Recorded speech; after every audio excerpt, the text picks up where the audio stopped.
আপনারা জানেন আমাদের চৌকা এবং কিরণগঞ্জ দুইটা বিজিবি ক্যাম্পের মাঝামাঝি স্থানে 177-এর 3S বরাবর এখানে আমাদের বাংলাদেশি কিছু আম গাছ ছিল। তো ভারতের নাগরিকরা আমাদের এই বাংলাদেশি আম গাছ কাটাকে নিয়ে একটা ভারতীয় নাগরিক এবং বাংলাদেশের নাগরিকের মধ্যে একটা উত্তেজনার পরিস্থিতি সৃষ্টি হয়। সেই ক্ষেত্রে দুই পক্ষ, বাংলাদেশ সাইড এবং ভারতের সাইডে দুই পক্ষ জনগণ যার যার দেশের জন্য সবাই শূন্য লাইন বরাবর সবাই দাঁড়িয়ে যায়। তো এই ব্যাপারে আমরা বিজিবির সাথে সাথে আমাদের বিজিবির জনবল বৃদ্ধি করেছি। আমরা অফিসাররা নিজেরাই গ্রাউন্ডে এসে আপনারা দেখেছেন যে 4:10 আমাদের বিজিবি ব্যাটালিয়ন কমান্ডার পর্যায়ে বিএসএফ এর কমান্ডেন্ট এসেছিল। আমাদের কমান্ডেন্ট পর্যায়ে একটা ফ্ল্যাগ মিটিং হয়েছে এবং বিএসএফ এর পক্ষ থেকে দুঃখ প্রকাশ করা হয়েছে যে গাছগুলি কাটা হয়েছে, এটা অন্যায় হয়েছে এবং তাদের পক্ষ থেকে তারা এটা ব্যবস্থা নেবে। তো সুতরাং আমরাও একদম লাস্ট এটা সম্পূর্ণ বিচার না হওয়া পর্যন্ত আমরা গ্রাউন্ডে আছি এবং যেন শূন্য লাইন বাংলা কেউ অতিক্রম না করে এবং উত্তেজনা পরিবেশ প্রশমিত করার জন্য আমরা বিজিবি প্রস্তুত আছি। পাশাপাশি আমাদের বিজিবির পাশে আমাদের বাংলাদেশি জনগণ, আমাদের দেশপ্রেমিক জনগণ আমাদের সাথে আছে এবং আমাদের জনগণ আমাদের যেটা নিশ্চয়তা করলো ভবিষ্যতেও আমাদের থাকবে।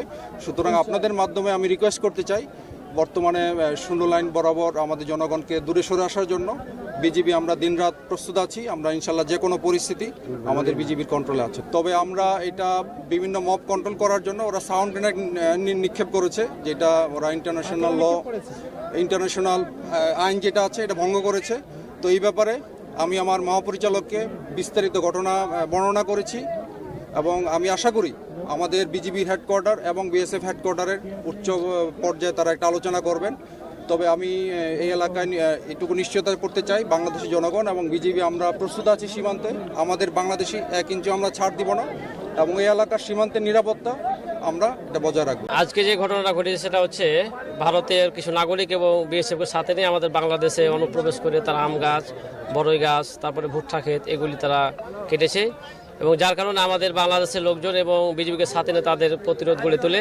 পরবর্তীতে দেখা যায় আর উত্তেজনা সৃষ্টি হয়ে তাদের দেশের আইন শৃঙ্খলা বাহিনী আছে, বিএসএফ আছে, তারা আমাদের দিকে লক্ষ্য করে তারা কাঁদানে গ্যাস ছুড়েছে, টিয়ার সেল ছুড়েছে। আমাদের বাংলাদেশে বেসামরিক কিছু লোকজন আহত হয়েছে, আমরা দেখেছি। বিজিবি আহত হয়েছে, বিজিবির একজনের বুড়া আঙ্গুল তারা কর্তন করে নিয়ে গেছে ভারতীয় নাগরিকরা।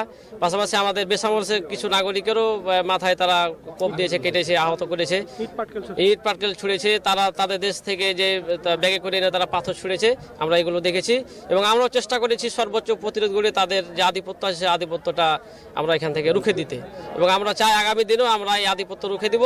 এবং আপনাদের মাধ্যমে আমাদের যেটা জানাতে চাই যে বাংলাদেশের সাথে যে কয়েকদিন ধরে উত্তেজনা সৃষ্টি হচ্ছে যে আগামী দিনে যেটা না হয় এবং আমাদের দেশের নাগরিকরা যাতে করে সুষ্ঠুভাবে সীমান্ত এলাকায় কাজ করতে পারে, তাদের ফসল খেতে আসতে পারে, এটা আমরা সরকারের কাছে দাবি জানাচ্ছি। তারা যেন এটা সুষ্ঠু সমাধান করে উচ্চ পর্যায়ে বৈঠক করে যেটা সমাধান করে। এই গত 6, 7, 8 জানুয়ারি যে সীমান্তে চোকা সীমান্তে একটা উত্তেজনা বিরাজমান ছিল তার বেড়া নির্মাণকে কেন্দ্র করে, তারই ইস্যু ধরে এই আজকে গত রাতে তাদের এই কিরণগঞ্জ সীমান্তে কে বা কাহারা তাদের নোম্যান্স ল্যান্ডের ভিতরে ভারতের খাতের গম নাকি কেটে নিয়ে গেছে, এই অভিযোগ নিয়ে আমাদের এই কিরণগঞ্জ সীমান্তে এবং কিরণগঞ্জ চৌকা সীমান্তে কথা কাটাকাটি হয়। এক পর্যায়ে তাদের ভারতীয় কৃষকজন তাদের বিএসএফকে সাথে নিয়ে ইট, তীর এবং কাঁদানে গ্যাস ককটেল নিক্ষেপ করে এবং এক পর্যায়ে যে বাংলাদেশের কৃষকেরা ছিল জীবন রক্ষার্থে তারা নিজ অবস্থানে সরে আসে এবং তার পাশাপাশি বিজিবি এসে আমাদেরকে নিরাপদ স্থানে নিয়ে যায়। আমরা এটা নিশ্চিতভাবে বলতে পারি যে এটা তার বেড়া নির্মাণকে কেন্দ্র করে পরিকল্পিত ইস্যু এবং তারা পরবর্তীতে বাংলাদেশের ভিতরে এসে বড়ই গাছ, সরিষা ক্ষেত, আম গাছ কেটে ফেলে দিয়েছে। এখন বর্তমানে আমাদের কৃষকের নোম্যান্স ল্যান্ডের ভিতরে বাংলাদেশের যে ক্ষেতগুলো ছিল একেবারে সব নষ্ট করে ফেলে দিয়েছে। তারা ছোটখাটো তুচ্ছ ঘটনাকে কেন্দ্র করে এই এলাকা আমাদের বাংলাদেশের জনগণের ওপর তারা আগ্রাসন চালাচ্ছে। ভবিষ্যতে আমরা ভারতের যে আগ্রাসন, তারা যে হামলা করছে, এর একটা সুষ্ঠু সমাধান চাই। আমরা দীর্ঘদিন ধরে এই সীমান্তে উত্তেজনা দেখে আসছি এবং এর আগে অনেক কৃষক আহত হয়েছে, বর্তমানেও হচ্ছে। আমরা কি এর থেকে রেহাই পাবো না? ওরা বারবার পরিকল্পিতভাবে বাংলাদেশের ভিতরে এসে তারা গাছ কেটে নিয়ে যাচ্ছে। এটা আমরা সুস্থ একটা সমাধান চাই, যেন বারবার যেন উত্তেজনা না হয় আমাদের মাঝে।